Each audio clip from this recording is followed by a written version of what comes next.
ইল্লাল্লাযীনা আমানু ওয়া আমিলুস সলিহাতি ওয়া তাওয়াসাউ বিল হাক্কি ওয়া তাওয়াসাউ বিস সাবর। এক নাম্বার হলো যারা ঈমান আনয়ন করেছে, দুই নাম্বার ঈমানের সাথে সাথে সৎ আমল করেছে, তিন নাম্বার হইল ওয়া তাওয়াসাউ বিল হক, হকের দাওয়াত দিয়েছে, ওয়া তাওয়াসাউ বিস সাবর, ধৈর্য ধরেছে, ধৈর্যের দাওয়াতও দিয়েছে। সুবহানাল্লাহ। এই চার শ্রেণীর মানুষ ব্যতীত সবাই কিসের মধ্যে? ক্ষতিগ্রস্তের মধ্যে। এখন চিন্তা করেন, আপনি আমি ক্ষতিগ্রস্তের মধ্যে আছি নাকি সফলতার মধ্যে আছি? এই জন্য দাওয়াতুল হক, হকের দাওয়াত যদি দিতে পারি আমরা সব সময় সর্ব অবস্থায় হকের দাওয়াত দিব, পারবো না ইনশাল্লাহ? আপনি আপনার পরিবারের মধ্যে তালিমের কথা বলতেছেন, নামাজের কথা বলতেছেন, আপনি এখানেও দাওয়াত দিচ্ছেন। কি বলেন? আপনার মাকে বলছেন, বড় ভাইকে বলছেন, নিজের সন্তানকে দাওয়াত দিচ্ছেন। এগুলা সবাই কিসের দাওয়াত? হকের দাওয়াত। এজন্য হকের দাওয়াত দিবেন ইনশাল্লাহ। সত্য পথের দাওয়াত দিবেননি, তাহলে চার শ্রেণীর মানুষের এক শ্রেণীর মানুষ হয়ে যাবেন। কারণ আমাদের কবরের মধ্যে যাইতে হবে। বিশ্বের এমন কোনো মানুষ নাই, যত সুপার পাওয়ার হোক না কেন, যারা বিশ্বাস করে না যে মৃত্যু হবে না। মৃত্যু হবে সবাই বিশ্বাস করে, ঠিক না? কবরে যাইতে হবে সবাই বিশ্বাস করে। কবর পথের যাত্রী তুমি, কয়দিন থাকবা দুনিয়া,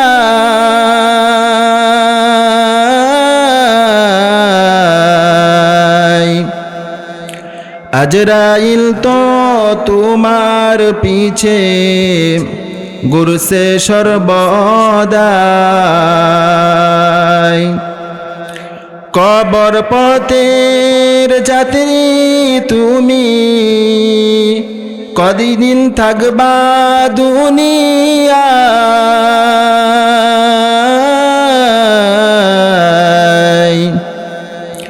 আজরাইল তো তোমার পিছে ঘুরছে সর্বদাই। কবর যে এক কঠিন মাকান, পড়বে দরা পাপী তামাম। কবর যে এক কঠিন মাকান, পড়বে দরা পাপী তামাম। সলসা তুরি করার মতো জায়গা সে তো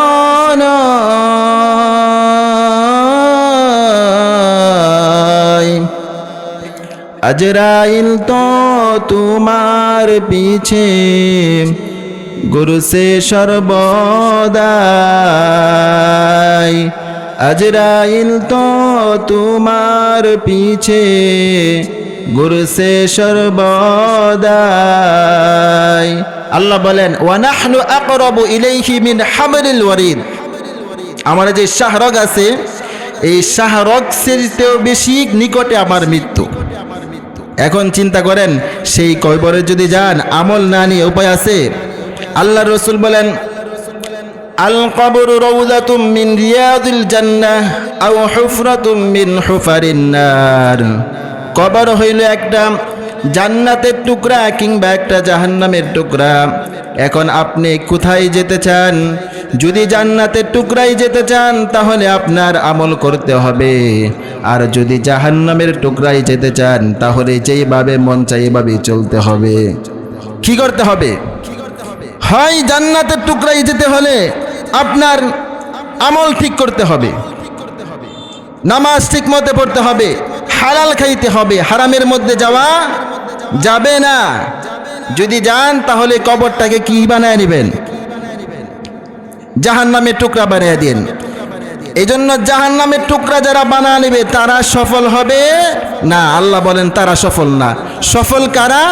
যারা দুনিয়াতে কষ্ট করে জান্নাতের সার্টিফিকেট নিয়ে যাইতে পারবে, তারা সফল। আল্লাহ সফলতার মানদণ্ড দিয়েছেন। আল্লাহ বলেন লা ইয়াস্তাবি আসহাবুন নারি ওয়া আসহাবুল জান্নাতি হুমুল ফাইজুন। যারা জান্নাতের সার্টিফিকেট পেয়েছে, যারা জান্নাতি আর যারা জাহান্নামী তারা সফল না। আসহাবুল জান্নাতি হুমুল ফাইজুন, যারা জান্নাতি তারাই সফল। কে বলেছেন? আল্লাহ বলেছেন। এখন আপনার চিন্তা করতে হবে, আপনি জান্নাতে যাইবেন না জাহান্নামে যাইবেন? যারা জাহান্নাম থেকে মুক্তি পেল, জান্নাত পেল, তারাই সফল। আল্লাহ বলেছেন, আল্লাহ বলেন ফামা যুহজিহা আনিন নারি ওয়া উদখিলাল জান্নাতা ফাকাদ ফাজ ওয়া মাল হায়াতুদ দুনিয়া ইল্লা মাতাউল গুরুর। যারা জাহান্নাম থেকে মুক্তি পেল, জান্নাতের সার্টিফিকেট পেল, তারাই সফল। আল্লাহ বলেন সবাই তো জান্নাতে যাবে না, একদল জান্নাতে যাবে আরেক দল জাহান্নামে যাবে। ফারিকুম ফিল জান্নাতি ওয়া ফারিকুম ফিস সাঈর, একদল জান্নাতি আরেক দল জাহান্নামী। এখন আপনি কোন দল হইতে চান, জান্নাতি না জাহান্নামী? কথা কি বুঝেন না? জান্নাতি হইতে চাই না জাহান্নামী হইতে চাই? আল্লাহ বলেন জান্নাত হইল সুখের জায়গা, জান্নাতে কোনো টেনশন নাই, কোনো পেরেশানি নাই, সুখ আর সুখ ওখানে রাখছেন কে? আল্লাহ বলতেছেন আমার নেক বান্দাদের জন্য এমন জান্নাত তৈরি করেছি যে জান্নাত ঠিক দেখা মাত্র বান্দার চক্ষু শীতল হয়ে যাবে। সুবহানাল্লাহ। ফালা তা'লামু নাফসুম মা উখফিয়া লাহুম মিন কুররাতি আ'য়ুন জাযাআম বিমা কানু ইয়ামালুন। চক্ষু শীতলকারী এমন জান্নাত তৈরি করে রেখেছি যেই জান্নাত দেখা মাত্র তোমার কলিজাটা ঠান্ডা হয়ে যাবে। সুবহানাল্লাহ। তুমি যা কষ্ট করে আল্লাহর পথে চলেছ, হকের পথে চলেছ, কষ্ট হইল, সুদ খাও নাই, ঘুষ খাও নাই, হারামের পথে যাও নাই, তোমাকে একজন কষ্ট দিয়েছে তুমি কষ্ট দেও নাই, এই শীতের রাত্রে তুমি ওযু করে নামাজ পড়তা, যাকাত ফরজ হওয়ার পর যাকাত দিতা, এই কষ্টের বিনিময় তোমার জন্য জান্নাত দিয়ে দিবে কে? আল্লাহ পাক রব্বুল আলামিন বলেন আ'দাতু লিইবাদিয়াস সালিহিন, আমি আমার নেক বান্দার জন্য এমন জান্নাত তৈরি করে রেখেছি মা লা আইনুন রাআত, যেই জান্নাত কোনো চোখে দেখে নাই, ওয়ালা উযুনুন সামিআত, কোনো কান জান্নাতের কোনো কথাই শুনে নাই, ওয়ালা খতর আলা কলবি বাশার, এমন জান্নাত তৈরি করে রেখেছি যেই জান্নাতের ডিজাইন কোনো মানুষের অন্তরে অঙ্কন করতে পারে নাই। সুবহানাল্লাহ। এমন সুন্দর জান্নাত আমার জন্য রেখেছেন। আল্লাহ বলেন জান্নাতের একটা যেই চেয়ারের ডিজাইন সারা পৃথিবীর মানুষে যদি করে তাহলে কি একটা চেয়ারের কোণার পরিমাণ হবে না। কেমন জান্নাত আমার জন্য আপনার জন্য তৈরি করে রেখেছেন, সেই জান্নাতে যাওয়ার দরকার আছে না নাই? কি বলেন? বড় চাপাতে যদি আপনি 1 কাঠা জমি রাখেন, 1 গুণ্ঠা জমি রাখেন, তাহলে 50 বছর আগের দলিল খুঁজেন, ঠিক কিনা? খুঁজেন না? 50 বছরের আগের দলিল খুঁজেন। আর আপনি যদি জাররা পরিমাণ ঈমান নিয়ে কবরে যাইতে পারেন, এই পৃথিবীর মতন 10 পৃথিবীর সমান জান্নাত আপনাকে আল্লাহ দিয়ে দিবেন। সুবহানাল্লাহ। বিশ্বাস হয় না? পৃথিবী কত বড়! এই যে মাহফিলটা আছে অনেক ছোট না নাকি বিশাল বড়? এই কয়েকটা গ্রাম নিয়ে একটা ইউনিয়ন, আবার কয়েকটা ইউনিয়ন নিয়ে একটা থানা, কয়েকটা থানা নিয়ে কি একটা জেলা, আবার 64টা জেলায় সুজলা সুফলা শস্য শ্যামলা সোনার বাংলা, ঠিক না? কথা বোঝা যায় না? বাংলাদেশ বিশ্বের সবচেয়ে বড় দেশ, ঠিক না? কেমন বড় দেশ? বাংলাদেশ লিখতে গেলে মানচিত্রের মধ্যে ভারতে চলে যা। হ্যাঁ, ভারত এর চেয়ে 28টার পরিমাণ, এর চেয়ে বড়। সুবহানাল্লাহ। এরকম 228টি দেশ নিয়ে এই পুরা পৃথিবী গঠিত। আর এই পৃথিবীর চাইতে সূর্যটা 13 লক্ষ গুণ বড়। সুবহানাল্লাহ। প্রক্সিমা সেন্টার একটা তারকা আছে, সেটা হলো এই পৃথিবীর চাইতে 33,000 কোটি গুণ বড়। এরকম আলফা সেন্টাই, বেটাল জুইস, এরকম 500 এরকম তারকা নিয়ে, গ্যালাক্সি নিয়ে আল্লাহ পাক রব্বুল আলামিন প্রথম আকাশের মহাশূন্য তৈরি করেছেন। প্রথম আকাশ না কিন্তু, চিন্তা করতে পারেন। তারপরে প্রথম আসমান, তারপর সব কিছু যদি তারপরে দ্বিতীয় আসমান, পরে দ্বিতীয় আসমানের মহাশূন্য, তৃতীয় আসমান, চতুর্থ আসমান, পঞ্চম আসমান, ষষ্ঠ আসমানের মধ্যে সিদরাতুল মুনতাহা। মুনতাহা অর্থ কি? সিদরাতুল মুনতাহা অর্থ হইল স্টেশন, শেষ স্টেশন। ওখানে আল্লাহর রসুল বলেন সিদরাতুল মুনতাহার মধ্যে যদি তোমার এই 6 জমিন 6 আসমান সব কিছু যদি রাখা হয়, তাহলে কেমন হবে জানো? সাহারা মরুভূমি, বিশ্বের ছোট মরুভূমি না বড় মরুভূমি? রসুল বলেন যে এই সারা মরুভূমির মধ্যে আংটি ফালাইলে যেমন তুমি খুঁজে পাইবা না, সপ্তম আসমান যে সিদরাতুল মুনতাহা, ওখানে যদি 6টা আসমান 6টা জমিন রাখা হয়, তাহলে কোনো কিছু থাকবে না, খুঁজে পাইবা না। সুবহানাল্লাহ। আবার সপ্তম আসমানের মধ্যে হলো কি? আল্লাহর আরশ, কুরসি। রসুল বলেন এই সমস্ত যা কিছু আছে সব কিছু যদি তুমি রাখো ওখানে সাহারা মরুভূমিতে, আংটি ফেলে দিলে যেমন ওই সব কিছু যদি সেই আরশ কুরসির মধ্যে রাখে তেমন হবে। সুবহানাল্লাহ। তাহলে আপনাকে আল্লাহ পাক রব্বুল আলামিন 10 দুনিয়া পরিমাণ জান্নাত দিবে। এখন বলে করেন যে এই জান্নাত দিয়ে আমি কি করব? এত বড় জান্নাত, আমার তো ছোটো মোটো একটা জান্নাত হইলেই হয়, এমন চিন্তা না আমাদের। এরকম না। যারা হুন্ডা আছে তারা কি এই চরের ভিতরেই ঘুরে? হ্যাঁ, তারা একটু বাহিরে যায়। যারা প্রাইভেট কার আছে তারা আরও বেশি। যদি হেলিকপ্টার থাকে, বিমান থাকলে, তাহলে কি বাংলাদেশে ঘুরলে চলবে? বিশ্বজুড়ে ঘুরতে হবে। আল্লাহ আপনাকে এমন বাহন দিবেন যেই বাহন আপনার মন চাইলে আপনি যেখানে মন চাই সেখানে আপনি যাইতে পারবেন। সুবহানাল্লাহ। এই জন্য জান্নাতীদের জন্য এমন তৈরি করে রাখছেন আল্লাহ, যেটার কোনো কি নাই, শেষ নাই। এটার অঙ্কন কেউ করতে পারবে না। আল্লাহ রাসূল সাল্লাল্লাহু আলাইহি ওয়াসাল্লাম জান্নাত জাহান্নামের বয়ান করতেছেন আর বলতেছেন তোমাদের মধ্যে একটা ব্যক্তি আছে যেই ব্যক্তিকে জান্নাতের 8টা দরজায় ডাকবে, আমার দিকে আসো, আমার দিকে আসেন, আমার দিকে আসেন। সুবহানাল্লাহ। সাহাবায়ে কেরাম জিজ্ঞাসা করেন ইয়া রাসূলুল্লাহ সেই ব্যক্তিটা কে? আল্লাহর রাসূল সাল্লাল্লাহু আলাইহি ওয়াসাল্লাম বলেন সেই ব্যক্তিটা হলো আমার হিজরতের রাতের সাথী আবু বকর। আবু বকরকে জান্নাতের 8টা দরজা বলবেন আমার দিক দিয়ে ঢোকেন, আমার দিক দিয়ে ঢোকেন। সুবহানাল্লাহ। সাহাবায়ে কেরামের মন নষ্ট হয়ে গেল। রাসূলুল্লাহ সাল্লাল্লাহু আলাইহি ওয়াসাল্লাম বলতেছেন তোমরা চিন্তিত হও না, তোমরা যে ওযু করো, নামাজ পড়ো, নামাজের আগে যে ওযু করো, ওযুর পরে যদি তোমরা পড়ো আশহাদু আল্লা ইলাহা ইল্লাল্লাহ ওয়াহদাহু লা শারীকা লাহু ওয়া আশহাদু আন্না মুহাম্মাদান আবদুহু ওয়া রাসূলুহু, এই কালেমায়ে শাহাদাত যদি পাঠ করতে পারো তোমাকেও জান্নাতের 8টা দরজা আহ্বান করবে। সুবহানাল্লাহ। আপনাকে জান্নাতে নিয়ে যাওয়ার সময় আল্লাহর রাসূল বলেন যে মানুষের দৃষ্টি যতটুকু যায় ততটুকু পর্যন্ত ফেরেশতা আসবে, মৃত্যুর সময় সুখ শুরু হয়ে যাইছে। আপনাকে জান্নাতে নিয়ে যাওয়ার সময় আপনাকে বলবে ওয়াসিকাল্লাযীনা তাকাউ রাব্বাহুম ইলাল জান্নাতি যুমারা হাত্তা ইযা জাউহা ওয়া ফুতিহাত আবওয়াবুহা ওয়া ক্বালা লাহুম খাযানাতুহা সালামুন আলাইকুম তিবতুম ফাদখুলুহা খালিদিন।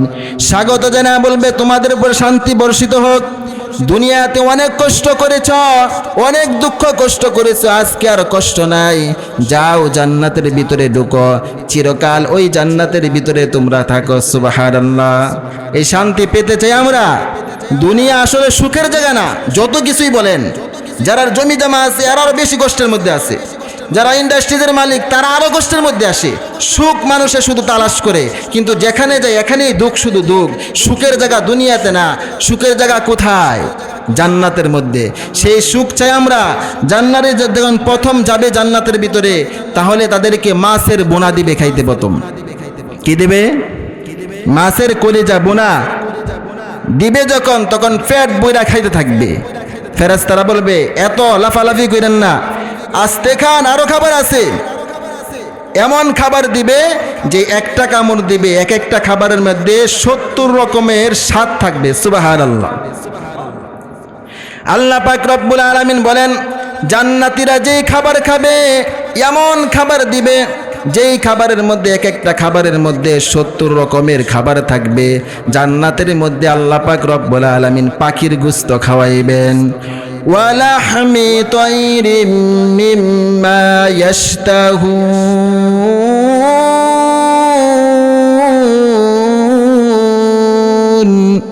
আল্লাহ পাক রব্বুল আলামিন বলেন, জান্নাতের মধ্যে অনেক ফল থাকবে, এরকম ভাবে পাখির গোশত থাকবে, অনেক কিছু থাকবে। বান্দা যা মনে চাই তাই ওখানে খাইবে। সুবহানাল্লাহ। জান্নাতের আলোচনা করতে গেলে আপনার অনেক সময় চলে যাবে, সময় সংক্ষিপ্ত। এখন কিভাবে আমরা এই জান্নাত পাইব এরা একটু জানার দরকার আছে না? আল্লাহ রাসূল সাল্লাল্লাহু আলাইহি সাল্লাম বলেছেন, যদি কোনো মানুষ জিকির করতে পারে, কোরআন তেলাওয়াত করতে পারে, তাহলে আসমানে তার আলোচনা হবে, জমিনে তার জন্য নূর হবে। সুবহানাল্লাহ। হযরত আবু যর গিফারি রাদিয়াল্লাহু তাআলা আনহুকে বলেন, হে আবু যর, আলাইকা বিতিলাওয়াতিল কুরআনি ওয়া যিকরিল্লাহি আযজা ওয়া জাল্লা। কোরআনের তেলাওয়াত তুমি বেশি বেশি করো, বেশি বেশি জিকির করো। ফা ইন্নাহু যিকরুন লাকা ফিস সামা। এই জিকির কোরআন তেলাওয়াত আসমানে তোমার জন্য আলোচনা হবে। সুবহানাল্লাহ। আল্লাহ পাক রব্বুল আলামিন ফেরেশতাদেরকে নিয়ে তোমার আলোচনা করবে। ওয়া নূরুন লাকা ফিল আরদি। কোরআন তেলাওয়াতের কারণে, জিকিরের কারণে জমিনের মধ্যে তোমার হেদায়েতের নূর হবে। সুবহানাল্লাহ।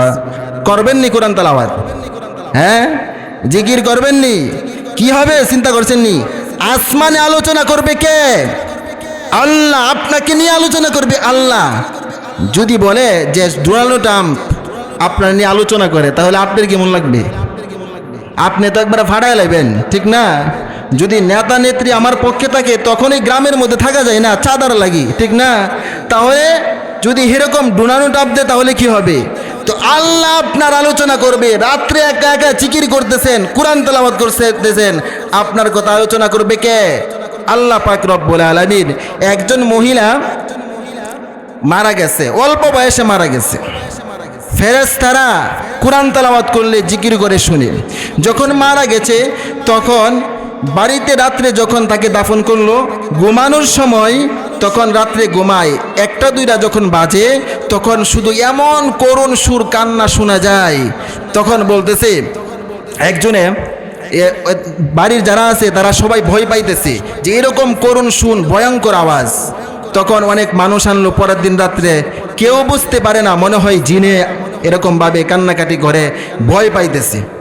3 দিনের দিন ইমাম সাহেবরে নিয়ে আসছে। আয়েশা বলতেছে, ইমাম সাহেব হুজুর দয়া করে থাকবেন, রাত্রিবেলা এত ভয়ঙ্কর কান্নার আওয়াজ আমরা যে শুনি, এটা কি অবস্থা? আমরা তো ভয় পাই, ঘরের ভিতরে কিভাবে থাকবো?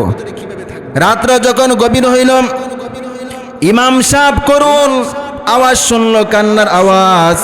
ইমাম সাহেব তখন পরের দিন সকালে বলল, এটা কোনো সময় জিনের কান্না হইতে পারে না, এটা হলো ফেরেশতার কান্না। সুবহানাল্লাহ। এই মেয়েটা কি আমল করত? বাড়ির মা মহিলারা বলল, সে প্রতিদিন রাত্রে 1টা 2টা বাজে উঠতো, তাহাজ্জুদ নামাজ পড়তো, কোরআন তেলাওয়াত করতো। এই কোরআন তেলাওয়াতের কারণে প্রতিদিন ফেরেশতারা শুনতো।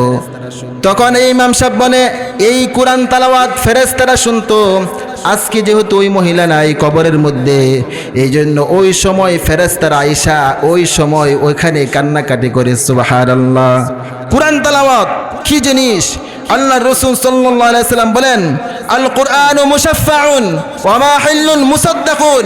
কোরআন হলো শাফায়াতকারী, এমন যার শাফায়াতকে কবুল করা হয়েছে।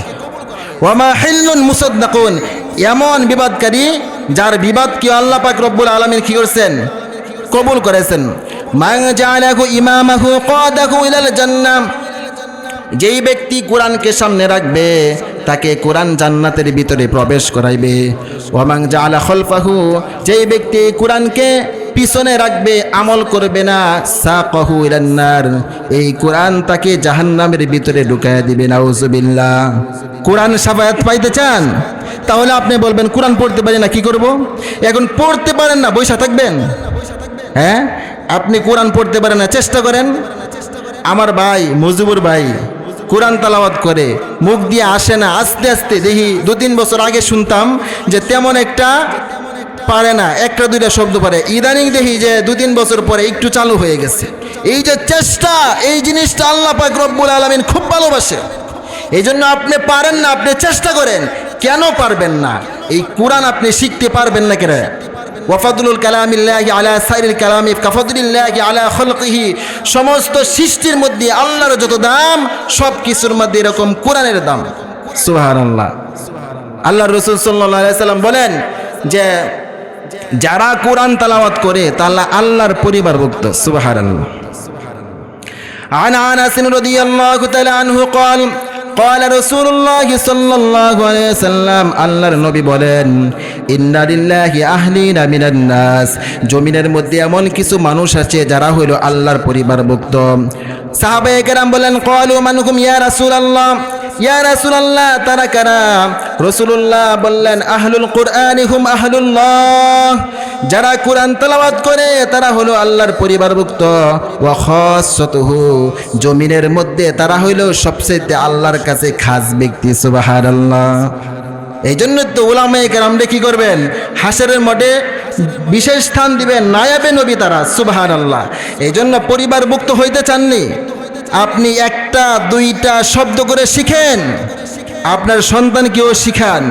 আল্লাহর রাসূল বুখারীর হাদিসের মধ্যে আসছে 2 জিনিসের মধ্যে হিংসা করা যাবে, আর কোনো বিষয়ে না। এর মধ্যে একটা হলো লা হাসাদা ইল্লা আলা ইসনাইনি, আল্লাহর রাসূল বলেন 2 জিনিস ছাড়া তোমরা আর কোনো জিনিসের মধ্যে হিংসা করিও না। রাজুলুন আতাহুল্লাহু হাদাল কিতাব, যাকে আল্লাহ পাক রব্বুল আলামিন এই কিতাব দান করেছেন, ফাকামা বিহি আনা আল-লাইল ওয়া আনা আন-নাহার, দিবারাত্রিতে সেই কোরআন তেলাওয়াত করে, এই ব্যক্তির ব্যাপারে তোমরা হিংসা করো। সুবহানাল্লাহ। কি মনে করেন কোরআন তেলাওয়াত করতে আল্লাহর পরিবারভুক্ত? রাসূল বলছে যে যারা কোরআন তেলাওয়াত করে তাদের ব্যাপারে হিংসা করো। 2 নাম্বার হলো রাজুলুন, এমন ব্যক্তি যাকে আল্লাহ তাআলা মাল দিয়েছেন, ফাতাসাদদাক বিহি আনা আল-লাইল ওয়া আনা আন-নাহার, দিবারাত্রিতে সে দান করে, কাউকে দেখার জন্য সে দান করে না। সুবহানাল্লাহ।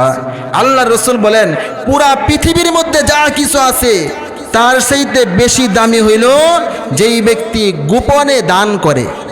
তাহলে হিংসা কয় ব্যক্তির ব্যাপারে করবেন? কথা বলেন, কথা মনে তেমন একটা বোঝা যায় না। বোঝা যদি যায় তাহলে উত্তর দেন না কেন? 2 জন। কয়জন? যাকে কিতাব দান করেছেন এবং যাকে মাল দিয়েছেন, কিন্তু সে অনায়াসে খরচ করে, কাউকে দেখানোর জন্য না। কি বলেন? ডান হাতে দেয়, বাম হাতে জানে না। আল ইয়াদুল উলিয়া খায়রুম মিনাল ইয়াদিস সুফলা, রাসূল বলেছেন যে উপরের হাতটা নিচের হাতটাই সে চাইতে বেশি উত্তম। সুবহানাল্লাহ। এইজন্য কোরআন তেলাওয়াত করবেননি, শিখবেননি। হাসরের মাঠের মধ্যে কোরআন তেলাওয়াতকারীকে, সাহিবুল কোরআনকে আল্লাহর রাসূল বলেন লি সাহিবিল কোরআন, যারা কোরআনে তেলাওয়াত করবে তাদেরকে আল্লাহ ডাকবেন। ডাইকা বলবেন ইকরা ওয়ারতাকি, তুমি কোরআন তেলাওয়াত করতে থাকো। ওয়ারাতিল কামা কুনতা তুরাদ্দিলু ফিদ দুনিয়া, দুনিয়াতে যেইভাবে কোরআন তেলাওয়াত করতে সুন্দরভাবে এইভাবে কোরআন তেলাওয়াত করো। ফাইন্না মানজিলাতাকা ইনদা আখিরি আয়াতিন তাকরাউ বিহা, যেখানে তোমার তেলাওয়াত শেষ হবে সেখানে তোমার স্থান হবে। সুবহানাল্লাহ। আমরা মনে করি হাফেজে কোরআন, ঠিক না? অনেক উলামায়ে কেরাম বলে হাফেজে কোরআন ঠিক আছে, কিন্তু আপনি যদি 10টা আয়াত মুখস্থ করেন তাহলে আল্লাহ 10 তলার উপর আপনার জান্নাত দিতে পারে না? কথা বলেন, দিতে পারে না? হ্যাঁ, তাহলে আপনি কটা সূরা পারেন? এই জন্য আজ থেকে হিসাব করবেন, আমি 50টা সূরা মুখস্থ করবো, আমি 100 সূরা মুখস্থ করবো, আমি 1000 সূরা মুখস্থ করবো। আপনি নিয়ত করেন, চেষ্টা করেন। যদি নাও পারেন প্রতিদান দিবে কে? আল্লাহ। আল্লাহর রহমত শুধু বাহানা খুঁজে। কি খুঁজে? বাহানা খুঁজে। এজন্য করবেননি কোরআন তেলাওয়াত। যে কোরআন তেলাওয়াত করে তার ফজিলত জানেন কি? তার ফজিলত হইল আন মুআদিল জুহানি রাদিয়াল্লাহু তাআলা আনহুম, আল্লাহর রাসূল সাল্লাল্লাহু আলাইহি সাল্লাম বলেন, আবু দাউদ শরীফের 1453 নম্বর হাদিস, মান ক্বরাআল কুরআনা, যেই ব্যক্তি কোরআন তেলাওয়াত করবে, ওয়া আমিলা বিহা ফিহি, এই কোরআনের মধ্যে যা আছে তা কি করবে? আমল করবে। উলবিসা ওয়ালিদাহু তাজান ইয়াউমাল কিয়ামাহ, কিয়ামতের দিন তার পিতা মাতাকে নূরের মুকুট পরাইবে। সুবহানাল্লাহ। আবু দাউদের হাদিস, উলবিসা ওয়ালিদাহু তাজান ইয়াউমাল কিয়ামাহ, কিয়ামতের দিন কি করবে? কোরআন তালাওয়াত করে আমলকারীর পিতা মাতাকে নূরের মুকুট করবে। আল্লাহর রাসূল বলেন, দাউহু আহসানা মিন দাউই শামসি ফি বুয়ুতিদ দুনিয়া, এই সূর্য যদি তোমাদের ঘরের মধ্যে আসে কি আলো দিবে। ফামা যান্নুকুম বিল্লাযী আমিলা বিহাযা, তাহলে এই কোরআনের উপরে যার আমল করে তার ব্যাপারে তোমাদের কি ধারণা হয়? সুবহানাল্লাহ। যদি কোরআন তেলাওয়াত করে আমলকারীর পিতামাতাকে নূরের মুকুট পরাইতে পারে আল্লাহ, তাহলে যে আমল করে তার কি হবে? সুবহানাল্লাহ। কি বলেন? এই মর্যাদা পাইতে চাই না? একজনে যদি টিনের ঘর বানে, আমি দালান বান্ধার লাগি পাগল থাকি, 2 তালা করলে 5 তালা করার জন্য পাগল থাকি, এই পাগল যে থাকেন, তাহলে আখিরাতের জন্য তো পাগল থাকার দরকার। কি বলেন? হ্যাঁ, আমরা অনেক সময় ছেলে সন্তানদের নামাজের খোঁজ রাখি না, কোরআন তেলাওয়াতের খোঁজ রাখি না। কেন রাখেন না? আপনার সন্তানকে কোরআন পড়াইতেছেন, নামাজের জন্য তাকিদ করতেছেন, শাসন করতেছেন, তার মঙ্গল কামনা করতেছেন। কি বলেন? হ্যাঁ, এই জন্য আমরা কোরআন তেলাওয়াত করবো তো ইনশাল্লাহ। শেষ একটা হাদিস শুনে আমি শেষ করে দিব। যারা কোরআন তেলাওয়াত করে তাদের পিতা মাতাকে আল্লাহ তাআলা সম্মানের মুকুট করাইবেন। এখানে কিন্তু হাফেজের কোরআনের কথা বলেন নাই, যারা কোরআন পড়ছে এবং তার উপর কি করছে? আমল করছে। তো আরেক হাদিসের মধ্যে হযরত আলী রাদিয়াল্লাহু তাআলা আনহু বলতেছেন, মা ক্বরাআল কুরআনা, যেই ব্যক্তি কোরআন তেলাওয়াত করবে, ফাস্তাযহরাহু, এবং কোরআন শরীফকে মুখস্থ করবে, ফাহাল্লা হালালাহু ওয়া হাররামা হারামাহু, তার ভিতরে যা হালাল আছে হালাল মানবে, হারাম যা আছে তা মেনে চলবে। সুবহানাল্লাহ। চিন্তা করেন, কোরআন শরীফ পড়ছে এবং মুখস্থ করছে, এবং কি হালালকে হালাল, হারামকে হারাম, এরা মেনে চলছে। হুদা মুখস্থ করলে চলবে না। আমার অনেক বন্ধু বান্ধব অনেকে বলে, ভাই আপনি তো হাফেজে কোরআন, তাহলে এত বিশেষ সুপারিশ করার সুযোগ দিয়ে কিয়ামতের দিন হাফেজে কোরআনকে। তা আমারে কিন্তু খেয়াল করেন, এমন অনেক সময় কই আর কি। তা আমি কই, ভাই খেয়াল করার যে কথা কইলেন, আমার জন্য এই দোয়া কইলেন আমি যেন আমল করতে পারি। হুদা হাফেজ হইলে তো হইতো না। কি বলেন? হাফেজ বাটপারি করলে হইব, সিটারি করে হবে, নামাজ কাজা করলে হবে, আমলিয়াত থাকতে হবে। এজন্য রাসূল বলেন, মা ক্বরাআল কুরআনা, যেই ব্যক্তি কোরআন পড়বে, ফাস্তাযহরাহু, তা মুখস্থ করবে, ফাআহাল্লা হালালাহু ওয়া হাররামা হারামাহু, তার হালালকে হালাল জানবে, হারামকে হারাম জানবে, উদখিলাল্লাহুল জান্নাহ, আল্লাহ পাক রব্বুল আলামিন তাকে জান্নাতের ভিতরে প্রবেশ করাবেন। ওয়াশাফাআহু ফি আশরাতিন মিন আহলি বাইতিহি কুল্লিহিম, তার পরিবার থেকে এমন 10 জন ব্যক্তিকে জান্নাতের সুপারিশ করার ক্ষমতা দিবেন। কদ ওয়াজাবাত লাহুন নার, যাদের জন্য জাহান্নাম ওয়াজিব হয়ে গেছে। সুবহানাল্লাহ। খেয়াল করছেন নি কথাটা? হ্যাঁ, যে মুখস্থ করছে, আমল করছে, তার পরিবারভুক্ত এমন 10 জন ব্যক্তিকে কি করবেন? আল্লাহ পাক রব্বুল আলামিন কি করবেন? সুপারিশের ক্ষমতা দিবেন। কদ ওয়াজাবাত লাহুন নার, যার জন্য জাহান্নাম কি হয়েছেন? ওয়াজিব হয়ে গেছেন। হ্যাঁ, এজন্য অনেক মুফাসসিরিনে কেরাম বলেন 10 জনের কথা বলবে আর নিয়ে যাইবে 70 জন। সুবহানাল্লাহ। 70 জন নিয়ে যাইবে। এজন্য আমলিয়াত হাফেজ আলেম হওয়ার দরকার আছে না নাই? আমাদের সন্তানদেরকে হাফেজ আলেম বানানোর চেষ্টা করব, পাশাপাশি দোয়া করব, ওগো আল্লাহ হাফেজ যেন আমলিয়াত হাফেজ হয়, আমলিয়াত আলেম হয়। তাহলে আপনার উপকার হবে, আপনার পরিবারের উপকার হবে, আপনার সমাজের উপকার হবে, আপনার বংশের মধ্যেও যদি কি হয়, ভালো হাফেজ আলেম হয়, তবুও আপনার উপকার হবে। এজন্য আল্লাহ রাসূল সাল্লাল্লাহু আলাইহি সাল্লাম নিজের বংশের জন্য দোয়া করছেন, সন্তানের জন্য দোয়া করছেন। উনি দোয়া করছেন, রব্বি জাআলনি মুকিমাস সালাত ওয়া মিন যুররিয়্যাতি রব্বানা ওয়া তাকাব্বাল দুআ। ওগো আল্লাহ আমাকে নামাজি বানাও, আমার সন্তানকে নামাজি বানাও, আমার দোয়াকে তুমি কবুল করে নাও। সুবহানাল্লাহ। আল্লাহ বলেছেন সন্তান মানুষ হওয়ার জন্য দোয়া করতে হবে, কোরআন পড়নেওয়ালা সন্তানের জন্য দোয়া করতে হবে, ভালো আলেম সন্তান হওয়ার জন্য দোয়া করতে হবে। মুফতি নুরুল্লাহ ব্রাহ্মণবাড়িয়া মাদ্রাসার দুনিয়াতে নাই, ওনার 7টা সন্তান, 7টা সন্তান একবারে বড় বড় আলেম হয়েছে। একজনে প্রশ্ন করলো যে আপনার 7 সন্তান কিভাবে এত বড় বড় আলেম হইল?